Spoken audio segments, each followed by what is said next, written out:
அனைவருக்கும் வணக்கம். நீங்க பார்த்துட்டு இருக்கிறது கல்கரி நியூஸ். நான் தீபிகா. ஸோ இப்போ கோயம்புத்தூர்ல அப்படின்னு சொல்லி எடுத்துக்கிட்டா அங்க வந்து யார் நிக்கிறா, இவங்க நிக்கிறாங்க, அவங்க நிக்கிறாங்க அப்படின்னு சொல்லிட்டு பெரிய அளவுல பஞ்சாயத்துங்கிறது போகுது. பிகாஸ் அந்த தொகுதியை ஏன் இவ்வளவு ஃபோக்கஸ்டா பாக்குறாங்க அப்படின்னா அண்ணாமலை அங்க நிக்கிறதுக்கு வாய்ப்புகள் அதிகம் அப்படிங்கிறதுக்காக தான். ஸோ அண்ணாமலை அப்படின்னா ஒரு கிரேஸ் எல்லாருக்கும் இருக்குல்ல, அவர் உண்மையாவே உங்களுக்கும் பிடிக்கும் அப்படின்னு நீங்க நினைச்சீங்கன்னா இந்த வீடியோக்கு ஒரு லைக் போட்டு அண்ணாமலை ஏன் பிடிக்கும் அப்படிங்கறத மறக்காம மிஸ் பண்ணாம கமெண்ட் பாக்ஸ்ல சொல்லுங்க. எவ்வளவு பேர் அவருக்கு சப்போர்ட் பண்றீங்க அப்படிங்கறத அந்த கமெண்ட்ஸ் மூலமா தெரிஞ்சுக்கலாம். ஸோ இப்போதைக்கு ஒரு 10 சட்டமன்ற தொகுதிகள் அப்படிங்கிறது கோயம்புத்தூர்ல இருக்கு இல்லையா. ஸோ இதுல மெஜாரிட்டி அதிமுகவா இல்லைன்னா வந்து பாஜகவா அப்படின்னு எடுத்துக்கிட்டா ஒரு ஆறு தொகுதிகள் அப்படின்னு சொல்லி பார்க்கும்போது லீடிங்ல பிஜேபி மட்டும்தான் இருக்கு.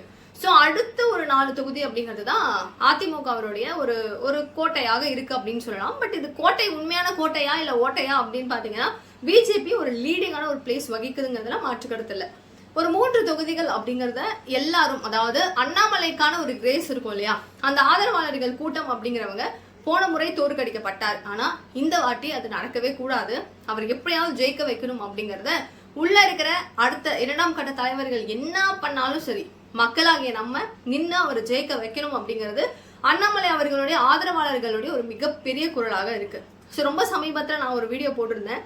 அதுல வந்து அண்ணாமலையினுடைய அந்த என்ன சொல்றது, அந்த ஒரு பெரிய குழு ஒருத்தவங்க இருந்தாங்க இல்லையா, அவருடைய சப்போர்ட்டர்ஸ் டீமா இருந்தாங்க இல்லையா, அண்ணாமலை நற்பணை மன்றம் அப்படின்னு சொல்லிட்டு ஒரு பேர்ல அவருக்கு கீழே எவ்வளோ பேர் இயங்கிட்டு இருந்தாங்க. அந்த நபர்கள் நல்ல கண்ணு நினைக்கிற அவருடைய பேரு. ஸோ அவர் எல்லாரும் சேர்ந்து அண்ணாமலைய எந்த தொகுதிகள் அவர் நின்னா நல்லா இருக்கும் அப்படிங்கறத நாங்கெல்லாம் பேசி அவர்கிட்ட சொல்லுவோம். அந்த தொகுதி வேணும்னா அவர் கொஞ்சம் டிமாண்ட் பண்ணா நல்லா இருக்கும். அண்ட் அஃப்கோர்ஸ் அவருக்கு எந்த தொகுதிகள் கொடுத்தாலும் களம் இறக்கப்பட்டு நாங்க எல்லாரும் சேர்ந்து அவரை வின் பண்ண வைக்க வேண்டியது எங்களுடைய கடமை, பொறுப்பு அப்படின்னு சொல்லிட்டு அந்த எல்லா நபர்களும் என்ன பண்ணாங்க, ரொம்ப அளவில் எஃபிஷியண்டா ஒரு பெரிய அளவில் மீட்டிங் போட்டு பங்கு எடுத்துக்கிட்டு அதுல எங்களுடைய வேலைகள் இது அப்படிங்கறத சொல்லியிருந்தாங்க.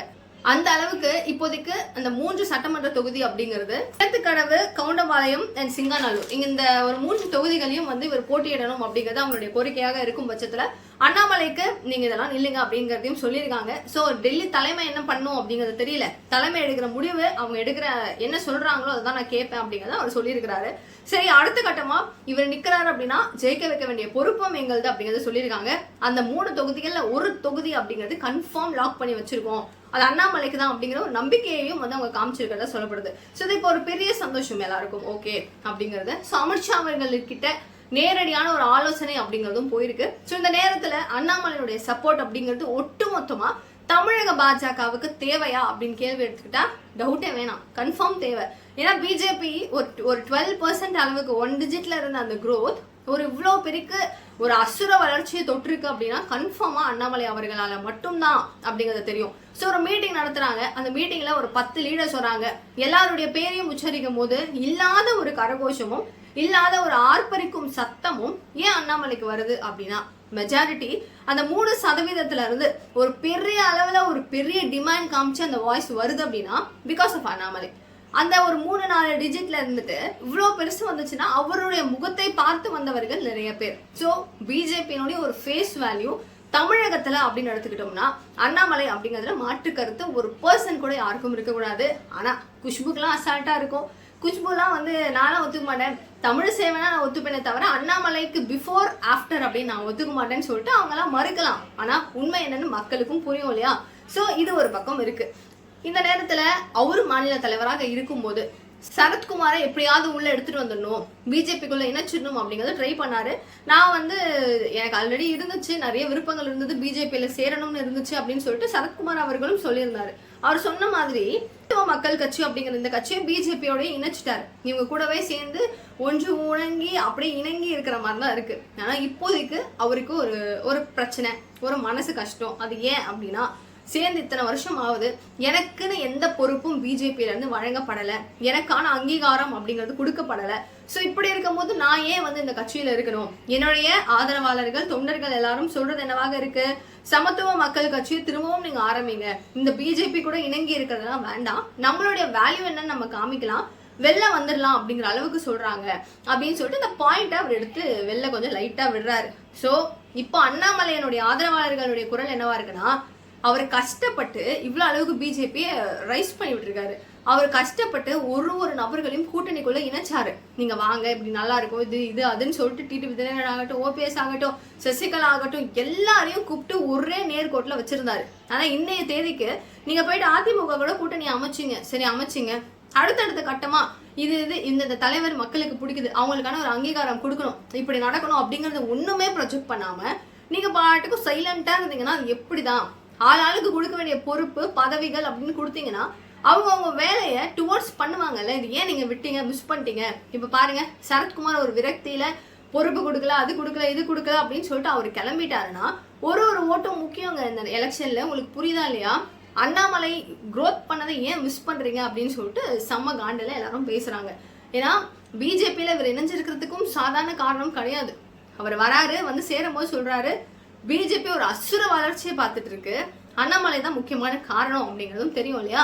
ஸோ இதை பெரிய லெவலில் எடுத்துட்டு போயிடுவாரு அப்படிங்கிற ஒரு மன நம்பிக்கையில தான் உள்ள இணைஞ்சாரு. பட் நயினார் நாகேந்திரன் வந்ததுக்கு அப்புறம் அது உண்மையாவே புசுவான மாதிரி போச்சான்னு கேட்டீங்கன்னா சத்தியமா அதனுடைய நிலைமை அப்படிதான் இருக்கு.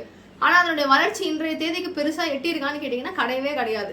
அண்ணாமலை இருந்த வரைக்கும் இருந்த அந்த மாசம் இப்போ இல்லை. ஸோ அட்லீஸ்ட் இந்த எலெக்ஷன் முடிஞ்சதுக்கு அப்புறமாவது அண்ணாமலை கைக்கு இந்த பொறுப்பு அப்படிங்கிறது போகணும்ன்றதுதான் பலரின் ஆசையாகவும் இருக்கு.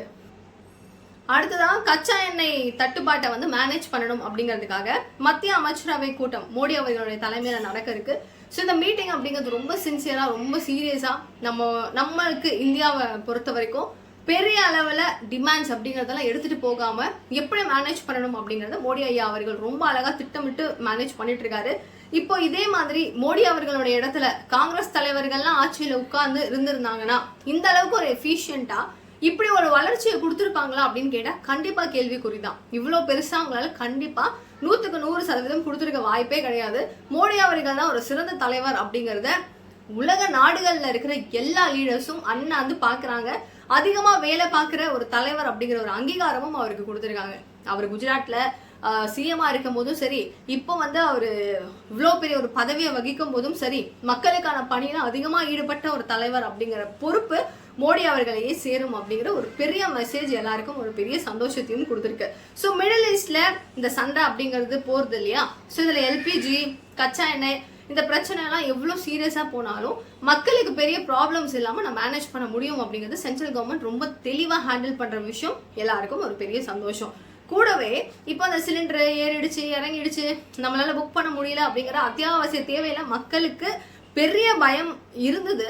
பட் அஃப்கோர்ஸ் இது எல்லாமே எதிர்கட்சி தூண்டி விட்டது அப்படிங்கிறது தெரிஞ்சுக்கிட்டாங்க. பட் ஹோட்டல்ஸ்ல அப்படின்னு எடுத்துக்கிட்டோம்னா, கமர்ஷியல் சிலிண்டர்ஸ் அப்படின்னு எடுத்துக்கிட்டோம்னா விலைவாசி உயர்வுங்கிறது அதிகமாக தான் ஆயிருக்கு. இட்லி, சப்பாத்தி அப்படின்னு அன்றாடம் தேவைப்படுற ஃபுட்ஸ் எல்லாமே செம்ம ரேட் பீக்கில் தொட்டுருச்சு. 2 சப்பாத்தி அப்படிங்கிறது ஒரு 50 ரூபாய்க்கு வாங்குறாங்க. கூட சேர்ந்து உங்களுக்கு 7 ரூபா 50 பைசா சிலிண்டர் சார்ஜ். இவ்வளோ நாள் ஜிஎஸ்டி அது இதுன்னு வந்தாங்கல்ல, இப்போ சிலிண்டர் சார்ஜ் அப்படிங்கிறத போடுறாங்க. இதை பார்த்து பொதுமக்கள் அப்படிங்கிறவங்க சென்னையில இந்த பாலிமர் நியூஸ் வந்து இந்த ரிப்போர்ட் அப்படிங்கிறத பதிவு பண்ணியிருந்தாங்க. என்னங்க இப்படியெல்லாம் போட்டுட்டு இருக்காங்க, மக்கள் என்னங்க பண்ண முடியும், இதெல்லாம் வந்து மத்திய அரசாங்கம் வந்து பார்க்கணும், செய்யணும், இது என்னன்றதை பார்க்கணும் அப்படின்னு சொல்லிட்டு குரல் அப்படிங்கிறது எழுப்பப்பட்டு இருக்கு. பட் அஃப்கோர்ஸ் இந்த மீட்டிங்ஸ், கேபினெட் மீட்டிங்ஸ்லாம் போகுது இல்லையா, இதில் நல்ல தீர்வு வரும் அப்படிங்கிற எதிர்பார்ப்பும் இருக்கு. வெயிட் பண்ணி என்ன நடக்குது அப்படிங்கிறத பார்ப்போம். உங்களுடைய ஓட்டு 2026 தேர்தலில் யாருக்கு அப்படிங்கிறத மிஸ் பண்ணாமல் மறக்காம கமெண்ட் பாக்ஸில் சொல்லுங்க. தேங்க்யூ ஸோ மச் ஃபார் வாட்சிங் திஸ் வீடியோ. பாய்.